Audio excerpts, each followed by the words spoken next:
progress. And it looks to be not as one-sided as I initially thought. There are lands in play, there's a topic counterbalance, and a pithing needle in play. We will find out what pithing needle is naming. My assumption is Sword and Feast and Famine, but we will get confirmation. Yeah. You see on Murch's side, there are 4 copies of Tundra, 2 Volcanic Islands, a Snapcaster Mage, and that sword.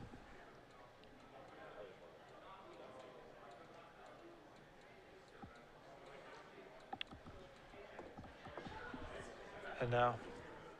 Yep, and it is on Sword of Feast and Famine.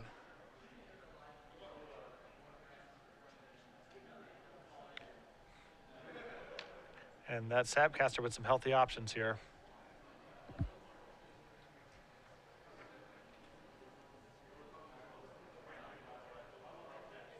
Yeah, Source of Posture is a good choice. Low looks like he may have stabilized here at 6. And the counterbalance lock here, of course, very challenging for Andrew to break through. Yeah. Just depends on kind of what's on top. We know top's on top of the deck, of course, but depends on what's floating there.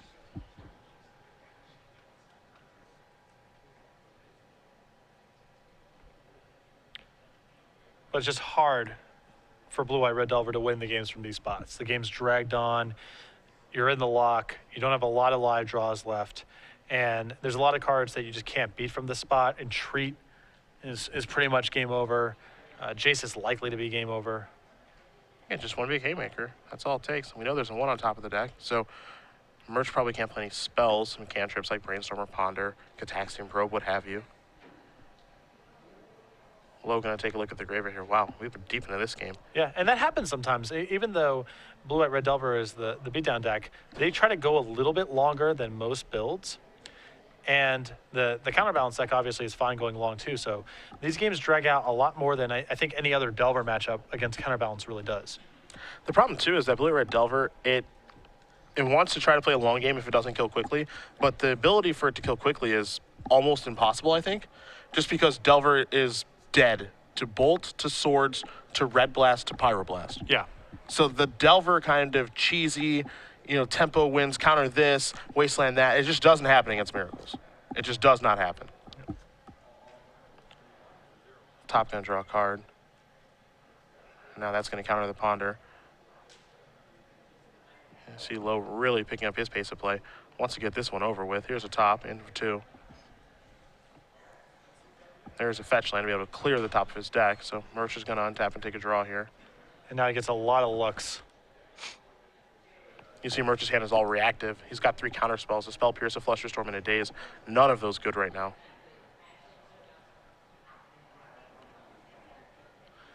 Low gonna come in here for 2 more. It's gonna put him down to 11.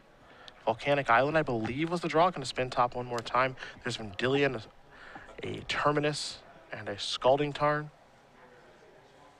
Gonna take a look at the graveyard. Yeah, this game too is, there was a lot of action in that game, it looks like. Looks like Brandon Smith, the 3 seed, wins the Elfmere. The player with the higher seed. Yeah. Not much of a surprise there. Sometimes it is that simple.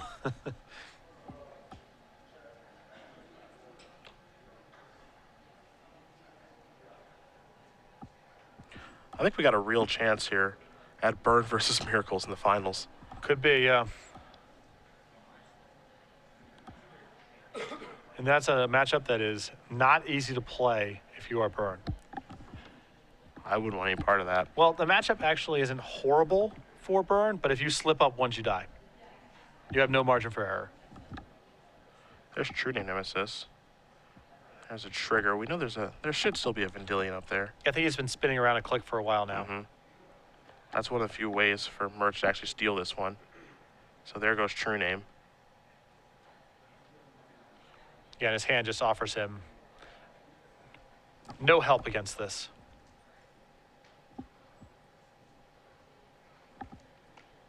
And for 2, there's another top, still with the fetch land in play in case he needs to clear. There's Pyroblast. A lot of 1s in that hand. And not a surprise. I mean, Murch can now cast the Delver. Now with the second Sensei's Divine Top, you can't even try to chain together multiple 1s. And that's a way to break through sometimes, but not now. Yeah, I was thinking you could Delver, maybe hope that William puts the top on top and responds Pyroblast the Snapcaster Mage, and then hope maybe you can draw to batter skull or something random to get out of this. All Murch can do is pass the turn back here. Spinning at the top yet again. Terminus, V-click, and a mystery. Been keeping V-click up there for a while. Same can be said of Terminus. Those are probably better served there. And for 2 more, Murch is going to go down to 5. A little old Snapcaster trying to get the job done. The slow, steady, humiliating beatdowns of Snapcaster Mage. Oh, look, another 1. A Spell Pierce. Looks like a Wear Tear is the other card here. Seems like a decent draw. Looks like I may have been Vendilion to just try to close things out here. Yeah. Another 1-mana spell. Murch down to 3 after that last attack. It's an infuriating way to lose. This is horrible. Yeah, it is just This is truly horrible. It's the worst way to go out. Yeah. For some reason, this doesn't feel as bad. I mean, this feels worse than like being chaliced. Well, the thing is, when Chalice, it's just in play. You know exactly what's going on. With Counterbalance Divine Top, there's the hope that something somewhere down the line could resolve, even though it's not happening. Chalice gives you the certainty. Yeah. It's like the experience of losing to High Tide, where you have to sit there because there's the 0.00001 chance that they could fizzle as they're going off. Which Feline did today. Yep. She fizzled and then 1-2 turns later. So in for 2 more. Murch goes down to 1. Those fetch lands are off now, as is Force of Will's alternate casting. Murch going to draw another 1-mana spell in Ponder. Going to lead off with that. Low going to spin top here with the counterbalance trigger on the stack. 2 and 3. Yep, there's a 1. And yep, there's no getting out of this. William Lowe's going to win this match over Andrew Murch. Blue Red Miracles going to move on, taking down Blue Red Delver. That means that's going to go against Elves. Not a surprising outcome for that match. I mean, it's just an uphill battle through and through for Blue Red Delver. And if the game drags out, it's very hard for them to get out.